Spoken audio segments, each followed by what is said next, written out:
Assalamualaikum warahmatullahi wabarakatuh. Perkenalkan, nama saya Sony Gunawan dari Prodi Teknik Elektro, Fakultas Teknik Universitas Mula Warman, Samarinda.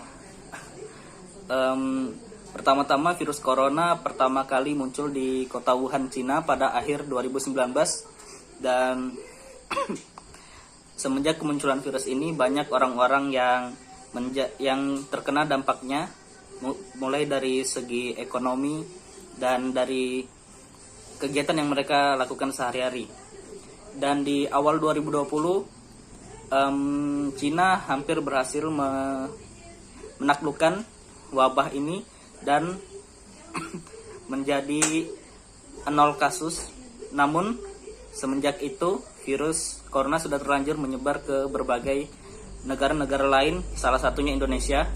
Pada Maret 2020 Indonesia mengumumkan kasus pertamanya, bahwa virus corona sudah sampai di Indonesia. Dan dari situ tersebarlah virus corona hingga sekarang angka kasus virus corona sudah tembus 500.000 kasus. Dengan adanya hal ini, pemerintah melakukan banyak sekali upaya untuk menanggulangi wabah ini dengan cara melakukan lockdown dan pembatasan sosial. Dan sekarang saya akan berbincang-bincang santai dengan salah satu orang yang terdampak dari virus corona tersebut. Dan ini adalah salah satu teman saya yang bernama Saleh. Ya, sekarang kita sudah bersama dengan saudara Saleh. Gimana nih kabarnya? Alhamdulillah baik.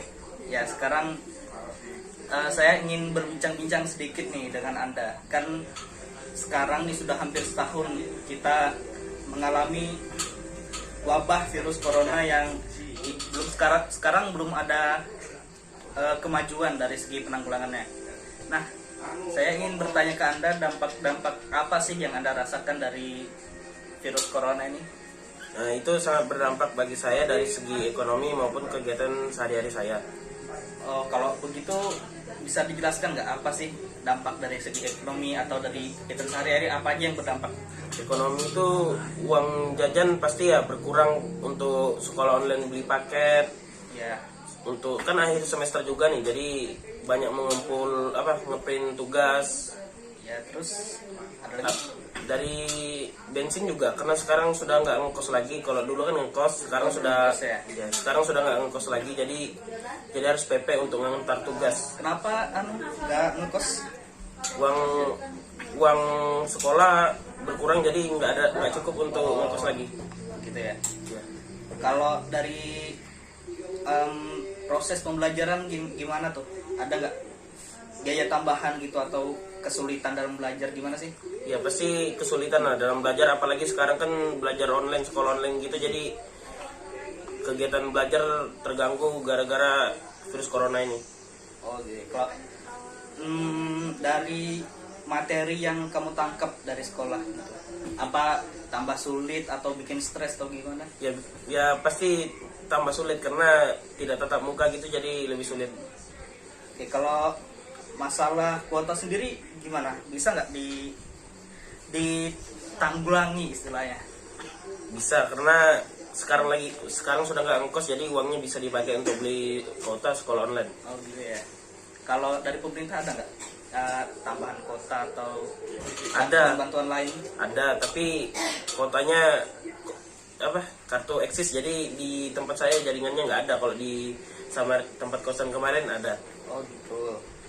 Kalau dari kegiatan sehari-harinya, misalnya kayak sekarang kan ada jam malam, ada segala macam tuh, gimana tuh? Ya dampaknya ke kamu?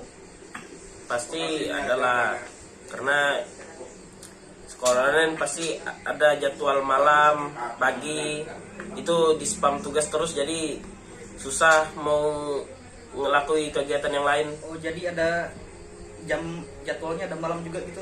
Ada pasti, karena kita kan nggak mungkin kan selesaikan tugas ini pagi, pasti ada tugas ada tugas di spam gitu. Apalagi ya, kalau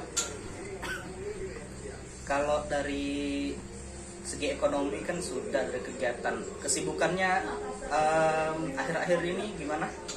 Biasanya kan kemana-mana bebas, mau ngapain bebas. Kalau sekarang apa nih kesibukannya? Ya karena sekarang sudah nggak bisa jalan jauh-jauh karena pandemi gini kan, takut terkena virus corona. Saya mengikuti salah satu kegiatan di tempat saya. Organisasi apa so, kalau boleh saya tahu? Organisasi sosial Balakarcana Unit Laipo Darat. Oh, itu organisasi khusus penanggulangan corona atau organisasi apa? Organisasi untuk menanggulangi bencana seperti kebakaran atau kecelakaan seperti itu. Nah, saya juga mau tanya sedikit nih, kalau lagi menanggulangi kebakaran gitu kan pasti bertumpuk tuh orang ramai. Iya. Ada nggak hal-hal khusus yang dilakukan agar penyebaran corona itu tidak timbul saat proses menanggulangi kebakaran itu? Ya pasti warga-warga itu pasti menonton kebakaran itu. Jadi kita ada anggota yang selesai dari TKP di dalam, gantian masuk.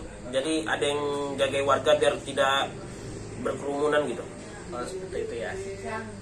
Cukup jelas ya dari saudara saya sendiri. Jadi intinya dari segi ekonomi itu sangat berdampak. Dari yang tadinya kita bisa kuliah tatap muka, kita bisa menetap di sekolah, di tempat terdekat dari sekolah kita. Sekarang kita tidak bisa dan akhirnya harus bolak-balik gitu. Jadi nambah biaya semuanya. Jadi terima kasih saudara Saleh atas waktunya. Ya. Jadi kita tutup, mungkin segitu saja dari saya. Kurang lebihnya mohon maaf. Assalamualaikum warahmatullahi wabarakatuh. Waalaikumsalam warahmatullahi wabarakatuh.